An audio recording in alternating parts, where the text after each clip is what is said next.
probably just a few weeks, on the roads, you're going to start to see potholes.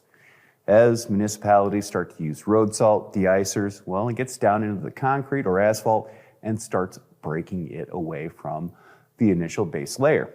This is traumatic to wheel bearings on the vehicle.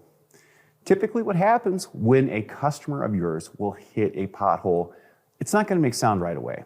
Maybe for a few cases it will, but on a lot of the cases, well, it's going to take a few thousand miles to develop what's known as bearing noise or the oscillation as the wheel goes around and around.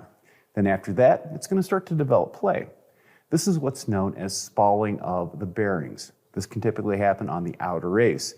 This is basically that first impact where the driver hit that pothole, causes a small mark. And as that rolling bearing goes past over and over and over again, well, it causes turbulence. That turbulence causes heat, and that breaks down the metal of the bearings and causes a bearing failure, bearing noise, and bearing play. So just keep this in mind when you're inspecting a vehicle. Start listening for noise. In some cases, that damaged bearing, it's not going to have any issues with the play, but it will have noise issues. So keep warm out there. I'm Andrew Markell. Thank you very much.